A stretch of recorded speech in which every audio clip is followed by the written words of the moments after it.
여의도맨션 구독자 여러분 안녕하십니까, 박정호입니다. 오늘 저희 학과 홍보도 할 겸 그리고 중요한 부동산 시장의 변화가 또 진행되고 있는 것 같아서 이렇게 방송을 찍게 됐습니다. 이제 이재명 대통령 시대가 시작됐습니다. 대한민국 국민 절반 정도는 그걸 희망했던 것 같고요. 득표율을 봤더니 또 절반 정도는 희망하지 않았던 분이 대통령으로 당선된 것 같다라는 느낌이 옵니다. 그런데 원하던 원하지 않던 새로운 시대가 열렸기 때문에 우리는 거기에 대해서 이해하고 대응해야 되는 게 무엇보다 중요할 거라고 생각이 듭니다. 제가 지금 담당하고 있는 저희 실물투자분석학과는 부동산을 중심으로 투자와 경제를 이해하는 것을 도모해드리는 그런 학과다 보니까 이런 변화도 당연히 진단을 하고 분석을 할 수밖에 없습니다. 일단 첫 번째로 말씀드릴 건 이재명 대통령이라는 분의 진보 정권의 후보였음에도 불구하고 부동산에 대한 관이 예전의 진보 정권과는 상당히 많이 다르다는 것을 먼저 우리가 이해해야 될 것 같습니다. 좀 설명을 드리면요. 아시는 분들도 계시겠습니다만 제가 라디오 하나를 진행하고 있죠. MBC의 손에 잡히는 경제라는 라디오를 진행하고 있는데요. 근데 제가 저녁을 담당하고 있는데 그 바로 앞에 프로그램이 뉴스 하이킥이라는 프로그램이 있습니다. 거기에 대선 직전, 선거날 아주 직전에 임박해서 출연을 해주셨는데요. 이재명 대통령이. 근데 그때 앵커가 부동산에 대해서 물어봤습니다. 그랬을 때 몇 가지 굉장히 주목할 만한 답변을 해주셨습니다. 그 중에 첫 번째가 뭐냐면요. 역사상 부동산은 계속 상승해왔던 것이 사실 아니냐라는 발언을 해주셨습니다. 그러면서 앵커가 추가 질문을 했거든요. 그렇다면 이제 이재명 대통령 시대가 본격화된다면 그 당시는 당선되기 바로 직전이었으니까요. 된다면 부동산 시세가 떨어지기를 희망하시냐라고 물어봤더니 아니다. 안정이다라고 대답을 해주셨어요. 자, 이게 굉장히 큰 대목입니다. 제가 여러 우리 여의도맨션 컨텐츠에서 자주 말씀드리는 거지만 부동산은 팔알이 정책입니다. 정책을 어떻게 하느냐에 따라서 부동산 시세가 더 올라갈 수도 있고 덜 올라갈 수도 있고 올라가는 흐름이 잠시 꺾일 수도 있고 그리고 진짜 최악의 경우는 영원히 폭락하는 일도 생길 수도 있습니다. 따라서 정책 위반자의 정책적 판단이 무엇보다 중요한데요. 그러면 그 정책을 위반하기 직전에 해야 될 게 시장에 대한 나름대로의 철학과 관이 무엇인지가 굉장히 중요합니다. 자, 그런데 이번에는 예전 진보 정권들과는 달리 시장을 억지로 중과세라든가 아니면 수요를 억제하기 위한 다양한 정책적인 수단들을 통해서 억누르는 그런 것들은 하지 않겠다라는 그런 맥락에서 이해해야 되는 부분들을 많이 말씀하셨습니다.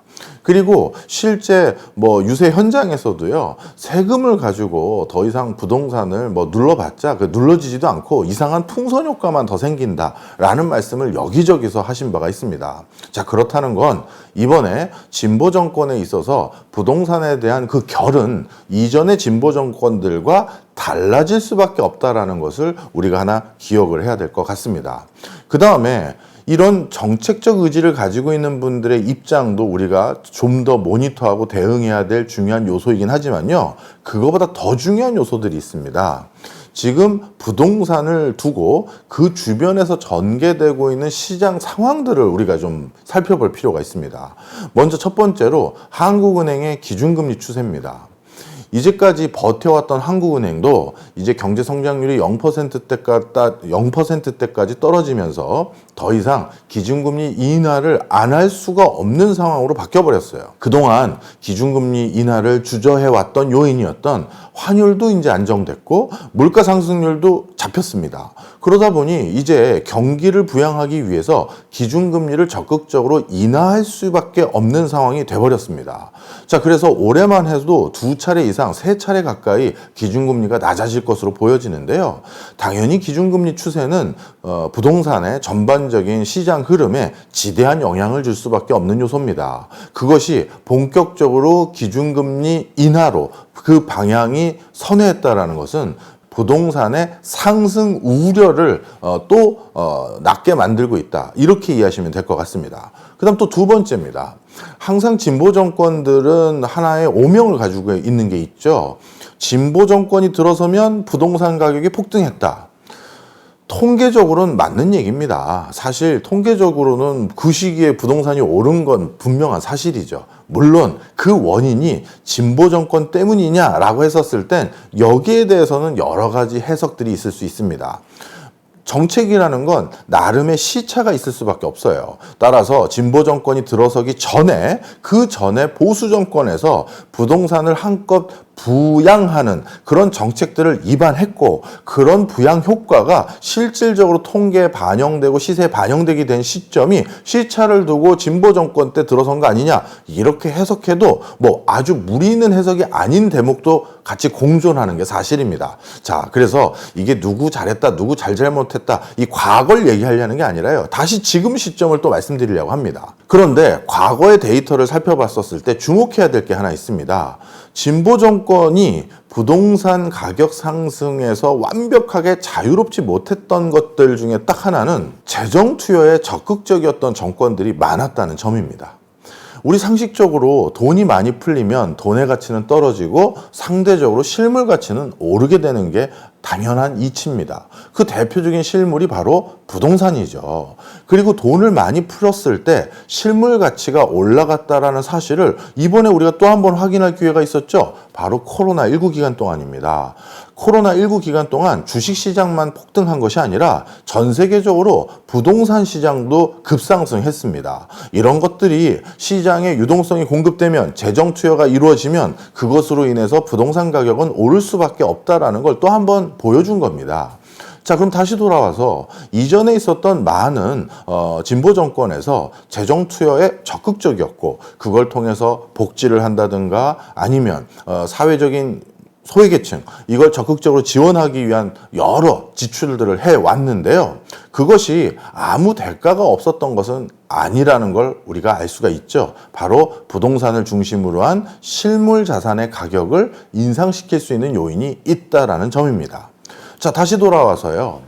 이번에 이재명 정권 초입 가장 중요한 당면 과제는 0%대로 떨어진 경제 성장률을 반등시켜야 될 책무가 생겨버렸습니다.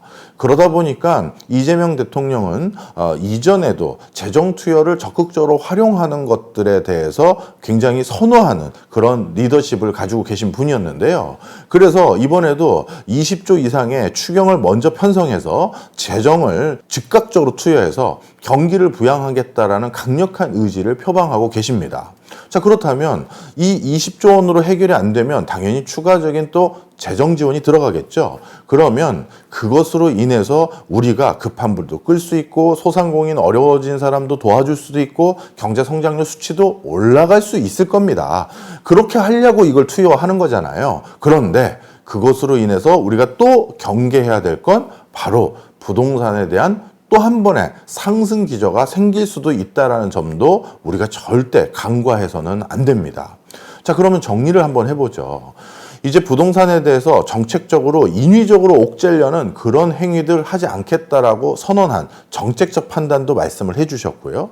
그리고 부동산이라는 게 장기 시계열로 봤었을 때 역사적으로 올라왔고 해외도 올라왔던 걸 우리 보지 않았느냐. 이게 이제 무조건 거품이다라고 해석하지는 않겠다라는 맥락에서의 발언들도 여러 차례 확인해 주셨습니다. 자, 거기다가 지금 재정적으로 더 투여할 수밖에 없는 상황, 그리고 한국은행도 기준금리를 낮출 수밖에 없는 상황, 이런 것들만 모여도 지금도 서울 집값이 올라가고 있고 그리고 슬금슬금 계속 올라가고 있는 추세인데 앞으로도 서울 집값에 대한 상승 여력은 충분히 더 있다라고 해석할 수 있는 여지가 많은 게 사실입니다. 그런데 이 과정에서 수도권의 분위기는 크게 달라지고 있습니다. 이 수도권의 분위기는 AI와 휴머노이드 로봇 시대가 본격화되면서 크게 달라질 것으로 전망되는데요. 어떤 맥락이냐면 이런 겁니다. 이미 미국은 AI 산업단지라고 해서 그 산업단지, 그 공장 안에는 사람이 한 명도 일하지 않는 공장을 성큼성큼 지금 건립하기 위해서 일본의 손정희 회장에게 1조 달러 가까운 투자를 약속받고 그걸 추진 중에 있고요. 중국 같은 경우는 샤오미의 스마트 팩토리를 비롯해서 적지 않은 중국의 빅테크 기업들이 무인 공장을 만들어서 그 공장 안에는 사람이 한 명도 일하지 않는 공장을 이미 가동하고 있습니다. 그래서 사람도 일하지 않는데 우리가 조명을 왜 킨 것이냐 해서 조명도 그냥 아예 없애버려서 닉네임이 다크 팩토리인 그 공장을 이미 가동하고 있어요. 자, 그렇다면 우리나라 굴지의 대기업들이 지금 수도권의 거점 공장, 캠퍼스라고 요즘 많이 부르는데요. 그곳들의 미래상들을 우리가 한번 생각해 볼까요? 평택, 화성, 그 다음에 기흥, 뭐 여러 곳에 우리나라 거점 앵커 기업들, 현대차라든가 LG라든가 SK라든가 뭐 삼성, 뭐 이런 기업들이 많은 공장, 생산기지를 운영하고 있습니다. 그리고 앞으로 용인을 국가 반도체 클러스터로 조성하겠다라고 하면서 엄청난 지금 기반 공사를 진행 중에 있는데요. 자, 그렇다면 우리나라 굴지의 대기업들, 이 대기업이라고 하면 달리 말하면 글로벌 탑티어의 기업들이라고 우리가 표현할 수도 있을 텐데요. 즉 중국의 빅테크 기업들, 미국의 빅테크 기업들, 또 대만계 빅테크 기업들 등등과 경쟁을 해야 될 기업들인데, 그럼 이 기업들은 다른 나라는 무인 공장 자동화를 성큼성큼 하고 있는데 이들 기업들만 계속해서 새로 공장 짓는데 그 안에서 일할 직원 5,000명, 10,000명 뽑겠다, 이렇게 할까요? 저는 아니라고 생각합니다. 벌써 재작년이네요. 재작년에 SK의 최태원 회장님께서 울산에서 큰 포럼을 하겠다고 거기에서 좌장 역할을 해달라고 SK그룹을 통해서 연락을 주신 적이 있습니다. 그때 뭐라고 얘기하셨냐면 AI 시대가 본격화되는데 우리 이거 대비 안 하면 다 같이 망한다라는 논조의 발언을 오전 9시부터 저녁 9시까지 그 많은 CEO들과 같은 일정을 다 같이 소화해 주시면서 그 바쁜 분이 하루를 다 통으로 빼셨어요. 그건 달리 말하면 그만큼 이 변화를 절박하게 느끼고 있다는 겁니다. 다시 부동산 얘기로 돌아오겠습니다. 자, 그렇다면 이런 굴지의 대기업들이 이제 입주할 거라고 합니다 라고 하는 곳의 아파트 단지, 과연 과거처럼 사람들이 벅적벅적대고 분양 전부 다 완판되는 그런 시대적 흐름으로 계속 이어질까요? 저는 이제 전혀 새로운 세상이 도래할 수 있다고도 생각합니다. 뿐만 아니라 MS가 지난달에 5,000명 가까이 구조조정을 발표했습니다. 그 5,000명 중에는요, 40% 가까이가 소프트웨어 개발자입니다. 소프트웨어 회사에서 소프트웨어 개발자를 대거 해고한 거예요. 그럼 MS가 지금 어려운 회사냐? 아니죠. 정말 더 그 어느 때보다도 잘 나가고 있습니다. 그럼 왜 해고한 거냐? 이제 프로그램들을 대부분이 AI가 해주는데 그 많은 사람들 고용할 필요가 없다라는 거예요. 자, 그러면 우리 판교는 계속해서 저 많은 소프트웨어 개발자들과 관련 전후방 어떤 백업해줄 요원들이 꼭 필요할까요? 그런 변화들도 우리가 곧 목격하게 될 거라는 겁니다.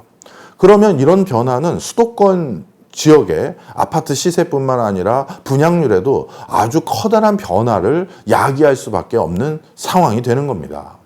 자, 이렇게 자산시장 자체가 통으로 바뀌어가고 있습니다. 오늘은 제가 시간 관계상 지방이라든가 아니면 군 단위, 시 단위의 변화는 다 말씀을 못 드리지만 진짜 어마어마한 변화가 또 코앞에 있어요. 그리고 이미 국제적으로 적지 않은 국가들이 이제 달러가 아니라 비트코인을 기축통화로 사용해보자라는 논의들도 하고 있는데 이거는 우리가 어떻게 받아들여야 될지, 그게 앞으로 도래하는 것인지, 그러면 진짜 새로운 달러 아닌 달러가 또 생기는 건지, 거기에 대해서도 많은 의견들을 우리가 취합해서 고민을 해봐야 되지 않겠습니까? 무조건 제가 어떤 게 맞다라고 얘기를 해드리는 게 아니라요. 바로 저희 학과는 이런 큰 시대적인 변화를 설명해 드리려고 만든 겁니다. 그래서 이번에도 또 저희가 신입생을 모집을 합니다. 그래서 이 밑에 그 기간 보이시죠? 기존에 저희 학과에 또 등록하신 분들도 굉장히 명망 있는 분들이 많아요. 학생으로 등록하신 분들이요. 그래서 동기들 중에서도 오히려 서로 배우고 서로 도움을 주는 그런 관계도 굉장히 끈끈합니다. 그리고 저희 학과의 아주 장점은 강의가요. 학교 다 다녀보셨잖아요. 재미없으면 듣기가 싫어요. 공부하기가 싫어집니다.